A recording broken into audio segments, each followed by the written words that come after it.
And I know that Stanford has also taken the lead on even where you receive the investments for the endowment and the school going, and how you can use those investments as a leverage to encourage companies to do more. As Zoe said, the electronics industry has really been targeted, the IT and cell phone companies, but there's, I was speaking earlier this month to the automotive industry. You know, we're, as investors, looking to do a lot more outreach to aerospace, even toy manufacturers, medical devices. All these minerals are used in many, many products, and those companies all have to really step up to the plate and do take on their responsibility, as well as the mining companies themselves, and where they're able to contribute. So I mentioned the various civil society, and ensuring also that we're connecting with groups on the ground, and that we're really hearing what the groups on the ground want and what's best for them. And then I mentioned a couple of the different, not only the various governments, but I think where does the World Bank or even international financial institutions play a role in this as well. So what we've done in developing a multi-stakeholder approach, and I've also done this in the cotton industry, where there's forced child labor in the cotton industry, and we brought together NGOs, companies, as well as investors to really try to come up with some solutions. So the different strategies that are going on, which we've talked a little bit about, is a lot of the supply chain initiatives that Zoe pointed out. But on the policy and diplomacy front, it's contributing to this, how this legislation that's been passed in the U.S. is actually going to be implemented.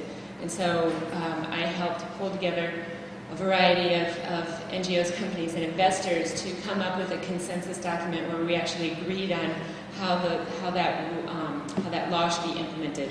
So it's the rules with the Security and Exchange Commission. So Enough Project has been part of those negotiations. We've spent hours and hours and hours on the telephone discussing all of these points very intimately. And one of the ways that we were able to come up with consensus where we could deliver it to the SEC is that we only delivered areas that we reached consensus on. So if there were issues where there were really two difference of opinions, we did not put those in our comments.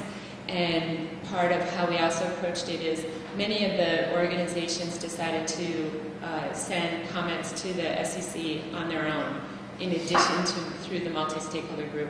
So we did put together comments coming from the investment community, for example.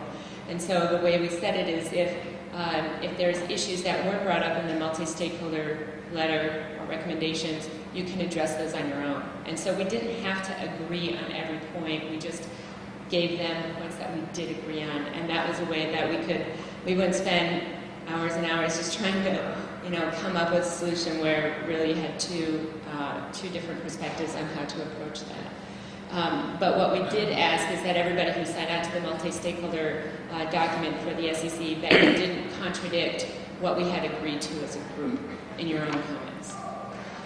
Economic development is the kind of the third pillar here. We had a meeting last spring in Washington, D.C. with Business for Social Responsibility, and I helped put that together, and really realizing that we need capacity building. There needs to be empowerment of the people on the ground, both from a diplomacy point of view and how we can ensure that they're going to have fair and free elections there, and they feel empowered that they're in control of their own situation, their own country.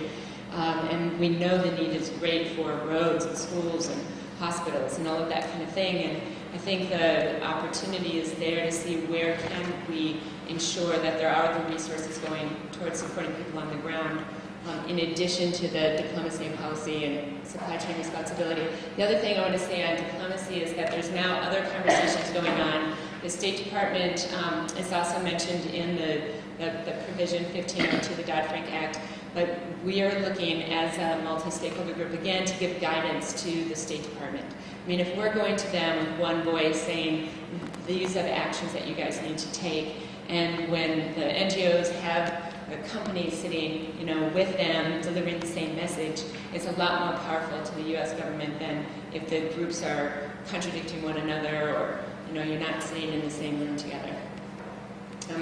Zoe mentioned the various initiatives that are going on, so these do have some NGO input, and I'd like to see that be even more structured in the future. And the conflict-free smelter program, although it's being initiated by EICC and Jesse, because multiple industries need to have this type of integrity and that type of system around those smelters in their supply chain, I'd really like to see that also grow to be more multi-industry focused, which I think is really the intent, you know, a couple of years from now, or hopefully not even that far out. That would be pretty quick. And sorry, we did get here a little late. Was that the whole provision 1502 spoken about more this morning? The whole U.S. law. You guys didn't hear much about that at all, because I know we're kind of running out of time. So maybe we'll just go over it, yeah, super quick. So basically, what it says is that companies have to do a responsible country of origin inquiry. No, first of all, you look and see, okay, do I have tin, tantalum, tungsten, or gold in my products? If I do, where is it coming from? If it's coming from the DRC or adjoining countries, you have to state the mine of origin. So as you can imagine, after hearing the complexity of the supply chain, that this is really a daunting task for companies to implement.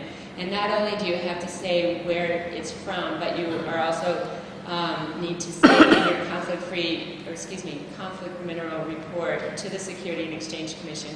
And for those of you who don't know who that is, the SEC is where companies have to file their annual report every year.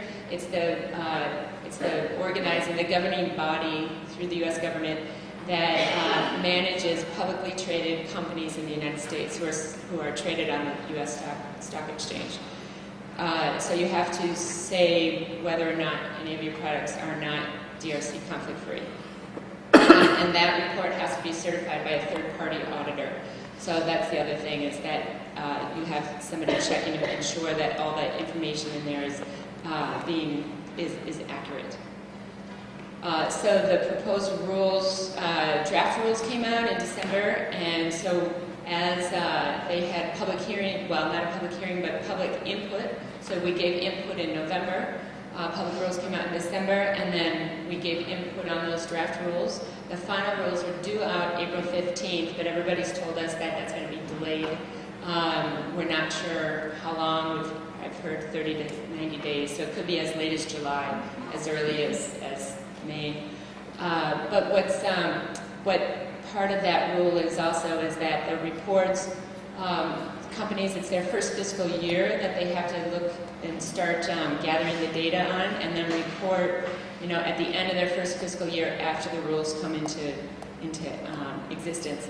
So, you know, whether the rules come out in May or July, the first fiscal year, a lot of companies have January 1st is when their fiscal year starts. So whether, you know, it doesn't really matter when the rules come out. Starting January 1st, they have to really start tracking where all their minerals are coming from, and so that at the end of that year, they'll be able to put out a report saying, okay, we did all our due diligence, we did all our research, this is, you know, what the situation is.